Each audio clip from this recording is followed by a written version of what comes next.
Hi friends, welcome to YAS info channel. Friends, ఈరోజు మీ అందరికీ ఈ వీడియోలో ఇప్పుడే వచ్చినటువంటి ఒక బ్రేకింగ్ న్యూస్ అప్డేట్ గురించి చెప్పడానికే ఈ యొక్క వీడియోని అయితే చేస్తున్నాను.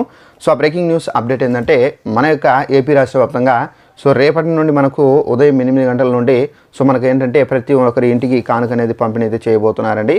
అయితే ఆ కానుక ఏంటి, దానికి సంబంధించిన పూర్తి వివరాలు తెలియజేస్తాను. సో వీడియోను స్కిప్ చేయకుండా లాస్ట్ వరకు చూసి తెలుసుకోండి. అలాగే ఒక చిన్న రిక్వెస్ట్, ఈ వీడియో నచ్చినట్టయితే లైక్ చేసుకుని మన ఛానల్ను సబ్స్క్రైబ్ చేసుకుని ఫాలో అవుతుండండి. ఏపీకి సంబంధించినటువంటి ప్రతి అప్డేట్ మీకు వచ్చిన వెంటనే మీకు తెలియజేస్తూ ఉంటాను. ఇక వివరాలు చూద్దాము. అయితే మన యొక్క ఏపీ రాష్ట్ర వ్యాప్తంగా ఏపీ ప్రభుత్వం అయితే మనకు ఉగాది కానుకగా అయితే రేషన్ కార్డుదారులకు అనగా రైస్ కార్డులు ఉన్నటువంటి వారందరికీ కానుక అయితే పంపిణీ అయితే చేయబోతున్నారు. అయితే ఈ కానుకలో మనకి ఏమేమి ఇస్తారు ఏంటి దానికి సంబంధించి చూసుకున్నట్లయితే రైస్ కార్డు కలిగి ఉన్న ప్రతి ఒక్క సభ్యునికి 5 కేజీల రేషన్తో పాటుగా మనకు కందిపప్పు ప్లస్ ఏంటంటే చక్కెర అయితే అందిస్తూ వచ్చారు. అలాగే ఇప్పుడు మనకు ఏంటంటే మనకు రాగి పిండి అయితే మనకు పంపిణీ అయితే చేయబోతున్నారండి.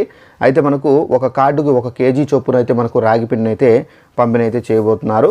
ఒకవేళ కార్డుదారులు మీకు ఎక్కువగా రాగి పిండి కావాలంటే కనుక మీరు తీసుకునేటటువంటి రేషన్ బియ్యాన్ని తగ్గించుకొని మీరు 1 కేజీ 16 రూపాయల చొప్పున అయితే మీరు కొనుక్కునే అవకాశాన్ని కూడా అయితే ప్రభుత్వం అయితే కల్పించారు. సో ఈ విధంగా అయితే మనకు రేషన్ పంపిణీకి సంబంధించి మనకు రేపు ఉదయం నుండి ప్రతి ఒక్క రేషన్ కార్డు కలిగి అంటే రైస్ కార్డులు కలిగి ఉన్న కుటుంబాలకైతే ఇవైతే పంపిణీ అయితే చేయబోతున్నారు. అలాగే మనకు ఈసారి వాలంటీర్లతో పంపిణీ చేస్తారా అని చెప్పేసి చాలామందికి ఒక డౌట్ అయితే ఉందండి. సో మనకు ఏ విధంగా పెన్షన్దారులకు సంబంధించి తొలగించారో అదేవిధంగా మనకు వాలంటీర్లకు రేషన్ పంపిణీ చేసే విధానాన్ని కూడా అయితే పూర్తిగా ఈసీ అయితే తొలగించారు. అయితే ఇక మనకు వాలంటీర్లు అయితే రారండి. సో మనకు ఎవరైతే రేషన్ వెహికల్ కలిగి ఉన్నటువంటి డ్రైవర్లు ప్లస్ ఏంటంటే హెల్పర్స్ ఎవరైతే ఉన్నారో వాళ్ళ సహకారంతో ఈ రేషన్ పంపిణీ చేయడం అయితే జరుగుతుందండి. సో ఇదండి మనకు ఉన్నటువంటి ఇన్ఫర్మేషన్. ఈ వీడియో నచ్చినట్లయితే లైక్ చేసుకొని మన ఛానల్ను సబ్స్క్రైబ్ చేసుకొని ఫాలో అవుతానండి.